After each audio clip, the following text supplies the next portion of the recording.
2008லேருந்து ஒரு டீமை ஃபாலோ பண்ணுறோன்றப்போ நம்மளுக்கு அந்த டீமோட என்விரான்மெண்ட் என்ன நம்மளால புரிஞ்சிக்க முடியும். இப்போ அது என்னவோ தெரியல, லாஸ்ட் மேட்ச்ல அந்த மொமெண்டம் எப்படி பிடிச்சாங்கன்னு தெரியல, அந்த மொமெண்டம் பிடிச்சிட்டாங்க.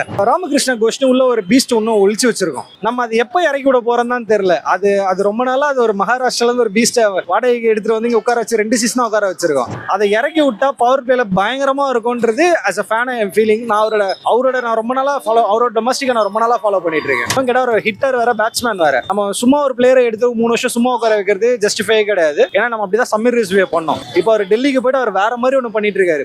உண்மையாக சொல்லணும்னா சர்ஃப்ராஸ்க்கான 75 lakhs நம்ம தான் எடுத்தோம். அந்த மனுஷனுக்கெல்லாம் காசி தாத்தா ஒரு வீடே வாங்கி கொடுக்கலாம் சென்னையில. அந்த மனுஷன் அந்த மாதிரி பண்ணிட்டு இருக்கா. அப்புறம் ஆன்ஃபீல்ட் நான் கிரவுண்ட்ல பாக்குறேன், பம்பர மாதிரி சுத்தின்னு இருக்கான்.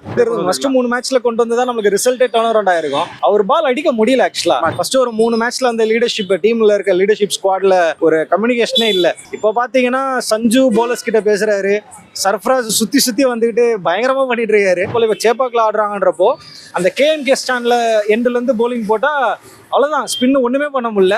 விக்கெட் பயங்கரமா இருக்கு, திரும்பி வருது. ஒரு இண்டிவிஜுவல் மைல் ஸ்டோனுக்காக எந்த பிளேயரும் ஆடுற ஃபீல் இல்ல. அவங்க வராங்க, அவங்க ரோலை நல்லா பண்றாங்க. அதை பார்க்க ரொம்ப சந்தோஷமா இருக்கு. ஆக்சுவலா இது எக்ஸ்பெக்டட் ரிசல்ட் தான். சிஎஸ்கே அந்த வின்னிங் மொமெண்ட் பிடிச்சிட்டாங்கன்றது வந்து நம்மளுக்கு லாஸ்ட் மேட்சே தெரிஞ்சிச்சு. என்னன்னா நம்ம ஃபர்ஸ்ட் ஒரு 3 மேட்ச் விட்டதுக்கு அப்புறம் இப்போ வின்னிங் மொமெண்ட்டை பிடிச்சாலாம் நம்ம டாமினெண்டா தான் இருக்கும் அப்படின்னு சொல்றதுக்கு கொஞ்சம் டவுட் இருக்கு. பட் ஸ்டில் ஓகே, இது ஒரு இப்போ ருத்ராஜோட கேப்டன்சி வந்து கொஞ்சம் ஸ்லோவா கத்துக்கிறாருன்றத ஃபீல் பண்ணலாம். அகில் ஹுசேனை கொண்டு வந்தது அது ஒரு மாஸ்டர் ஸ்ட்ரோக் தான். அது ஃபர்ஸ்ட் 3 மேட்ச்ல கொண்டு வந்திருந்தது. ஃபர்ஸ்ட் 3 மேட்ச்ல கொண்டு வந்ததா நமக்கு ரிசல்ட்டே டர்ன் அரவுண்ட் ஆயிருக்கும். அவர் பால் அடிக்க முடியல. ஆக்சுவலா ஜடேஜாக்கு ரிப்ளேஸ்மென்ட்டா இவரு அகில் ஹுசேன் இல்ல. அதே போல நூர் அஹ்மத் பால்லயும் இப்படி ரன் போகுது அப்படின்னா அவருக்கு பார்ட்னர் இல்லை. இது 4 மேட்ச்ல பார்க்கும்போது அவருக்கு பார்ட்னரே இல்லை. இப்போ அகில் ஹுசேன் ஒரு சைட்ல இருந்து போட்டதுக்கு அப்புறம் நூர் அஹ்மத் வேற மாதிரி தெரியுறாரு. நூர் அஹ்மத் ரொம்ப டேஞ்சரா தெரியுறாப்ல. அவர் பால் ஆட முடியல. அதே போல இப்போ சேப்பாக்ல ஆடுறாங்கன்றப்போ அந்த கேஎன்கே ஸ்டாண்ட்ல எண்ட்ல இருந்து போலிங் போட்டா அவ்வளவுதான், ஸ்பின் ஒண்ணுமே பண்ண முடியல. விக்கெட் பயங்கரமா இருக்கு. விக்கெட் நல்ல ரெட் சாயில் விக்கெட் கொடுக்குறாங்க. அது என்னவோ தெரியல, சிஎஸ்கே ஆடும்போது மட்டும் பயங்கர பவுன்ஸ் இருந்த மாதிரி இருந்தது. அதுக்கப்புறமா சுத்தமா உங்களுக்கு விக்கெட்ல பவுன்ஸே இல்லை. பயங்கர ப்ளஸ்ஸாக இருக்கு. இப்போ எம்ஐ அடுத்து நம்ம சன்ரைசர்ஸ் கூட, ஜிடி கூட, எம்ஐ கூட அடுத்தடுத்து பேக் டு பேக் மேட்சஸ் இருக்கு. ஜிடி கூட ஓகே ஐபிஎல்லை பொறுத்த வரைக்கும் ஆனால் கிவன் டே எந்த டீம் வேணா இந்த டீமை வேணா அடிக்க முடியும்ன்ற இது இருக்கு. பட் ஓகே, நம்ம இப்போ அந்த மிடில் ஆர்டர் இதில் இருக்கும், அந்த இதில் இருக்கும். டேபிளில் வந்து மிடில் ஆஃப் த டேபிளில் வந்து ஒரு சண்டை பேட்டில் நடக்குது. சிஎஸ்கே தான் லீட் பண்ணணும்னு நினைக்கிறேன். நம்பர் 4 மேக்ஸிமம் குவாலிஃபை ஆயிடணும். அதுதான் எல்லா சிஎஸ்கே ஃபேன்ஸோட விஷயமும் இருக்கும். ஏன்னா லாஸ்ட் இயர் நம்ம 24ல் வந்து 5th பிளேஸில் முடித்தோம். 25 நான் அதை பற்றி பேசவே விரும்பலை. 26 ஓகே, அட்லீஸ்ட் நம்ம 4ல் முடித்தா ருத்ராஜோட கேப்டன்சி கொஞ்சம் ஜஸ்டிஃபை பண்ணுற மாதிரி இருக்கும். சரி, நல்லாவே தெரியுது கேமில். ஃபஸ்ட்டு ஒரு 3 மேட்ச்சில் அந்த லீடர்ஷிப் டீமில் இருக்க லீடர்ஷிப் ஸ்குவாடில் ஒரு கம்யூனிகேஷனே இல்லை. இப்போ பார்த்தீங்கன்னா சஞ்சு போலர்ஸ் கிட்ட பேசுகிறாரு, சர்ஃப்ராஸ் சுற்றி வந்துக்கிட்டு பயங்கரமாக பண்ணிட்டு இருக்காரு. ருத்ராஜ் எல்லா பாலுக்கும் போலர்கிட்ட பேசுகிறத பார்க்கும் போதே நல்லாவே தெரியுது. ருத்ராஜ் இந்த வாட்டி பவுண்டரியில் நிற்கவே இல்லை. ஃபீல்டிங்கு நான் ஃபுல் மேட்ச் பார்க்குறோம். ஃபுல் மேட்ச்சில் 30 ஆடுக்குள்ளே தான் இருக்காப்புல. போலர்ஸ் கிட்ட நிறைய கம்யூனிகேஷன் இருக்குது. போலர்ஸ்க்கு அது பயங்கரமாக கான்ஃபிடன்ஸ் கொடுக்கும். ஸ்பின் போலர்ஸில் இப்போ யாராச்சும் ஒரு ஓவரை டேக் டவுன் பண்ணுறாங்கன்னா உடனே சஞ்சு போலர்ஸ் கிட்ட போகிறத பார்க்கவே ஒரு மாதிரி ரொம்ப சந்தோஷமாக இருக்குது. ஏன்னா ஃபஸ்ட்டு ஒரு 3 மேட்ச்சில் நம்மளால் அதை பார்க்கவே முடியல. நீ என்னவோ போடு, நான் ஏதோ அடிக்கிறேன் அப்படின்ற மாதிரி இருந்த டீமு. இப்போ நம்ம டீமில் எந்த 50 எதுவுமே இல்லை. பட் 40 ரன்ஸ் அடிக்கிறாங்க ஒரு பிளேயர்னும் போது டீமோட ஸ்கோரே நியர்பை 200 வருது.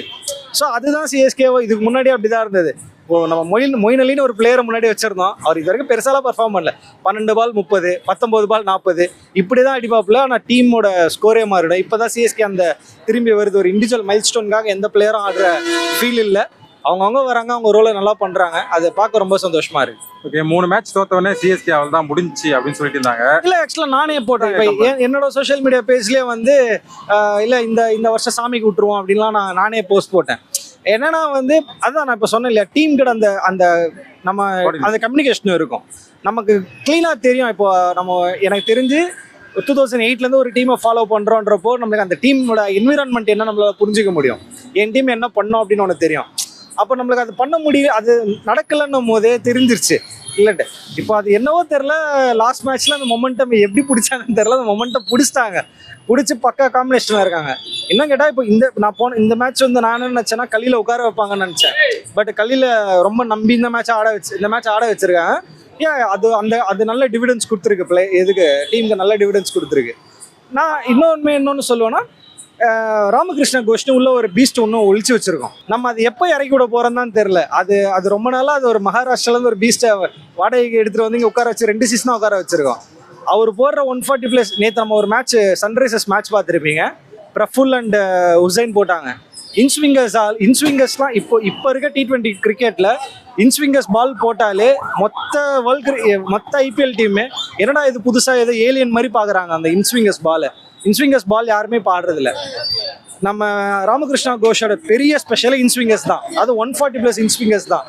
அதை இறக்கி விட்டா பவர் பிளேல பயங்கரமாக இருக்கும்ன்றது ஆஸ் அ ஃபேன் என் ஃபீலிங். நான் அவரோட ரொம்ப நாளாக அவரோட டொமஸ்டிக்கை நான் ரொம்ப நாளாக ஃபாலோ பண்ணிட்டு இருக்கேன். ஸோ நான் இந்த மேட்ச் நான் எப்படியா இறக்கி விட்டுருவாங்கன்னு நினச்சேன். குர்ஜப்ரீத் சிங் ஒரு மேட்சே கொடுத்துட்டு விற்கக்கூடாது. மேபி நெக்ஸ்ட் மேட்ச் அது அவர் இன்னும் கேட்டால் ஒரு ஹிட்டர் வேற, பேட்ஸ்மேன் வேற. நம்ம சும்மா ஒரு பிளேயரை எடுத்து 3 வருஷம் சும்மா உட்கார வைக்கிறது ஜஸ்டிஃபை கிடையாது. ஏன்னா நம்ம அப்படிதான் சமீர் ரிஸ்வே பண்ணோம். இப்போ அவர் டெல்லிக்கு போயிட்டு அவர் வேற மாதிரி ஒன்று பண்ணிட்டு இருக்காரு. அதே மாதிரி நெக்ஸ்ட் ஆப்ஷனுக்குள்ள நம்ம இந்த மாதிரி இன்னொரு நல்ல டேலண்டே விட்டுறக்கூடாது. ராமகிருஷ்ணா கோஷால் அட்லீஸ்ட் இறக்கி விட்டு அவர் என்னதான் பண்றாருன்னு பார்த்துடணும். ஒரு 3 மேட்ச் 2 மேட்ச் அவர் இறக்கி விட்டு என்ன பண்றேன்னு பார்த்துடணும். அந்த ரிஸ்கை இப்போ எடுக்கலன்னா எப்போ? அந்த ரிஸ்கை சிஎஸ்கே இப்போ எடுக்கலன்னா எப்போ? இப்போ அகில் ஹுசைன்ன்றது பெரிய ரிஸ்க் தான் எடுத்தாங்க. ஆனால் எடுத்து அது என்னமா ப்ளே பண்ணுதுன்னு ஒன்று இருக்குது. அந்த மாதிரி இப்போ இவர் ராமகிருஷ்ணா கோஷம் எடுக்கணும். நல்ல டீம் ஒரு மொமெண்டமில் இருக்குது. பெருசாக ஏன்னா காம்பினேஷன் செட் ஆயிடுச்சு. சின்ன ட்வீக் தான் பண்ணோம். ஒரு ஃபாஸ்ட் பவுலருக்கு பதிலாக இன்னொரு ஃபாஸ்ட் பவுலர் அப்படின்ற ட்வீக் மட்டும் தான் பண்ணமே தவிர பக்காவான காம்பினேஷன்ஸ் இருக்குது. டீம் கிட்ட கம்யூனிகேஷன் இருக்குது. உண்மையாக சொல்லணும்னா சர்ஃப்ராஸ்க்கான 75 lakhs நம்ம தான் எடுத்தோம். அந்த மனுஷனுக்கெல்லாம் காசி தாத்தா ஒரு வீடே வாங்கி கொடுக்கலாம் சென்னையில். அந்த மனுஷன் அந்த மாதிரி பண்ணிட்டு இருக்கா. அப்புறம் ஆன்ஃபீல்டு நான் கிரவுண்டில் பார்க்குறேன், பம்பர மாதிரி சுற்றின்னு இருக்கான்.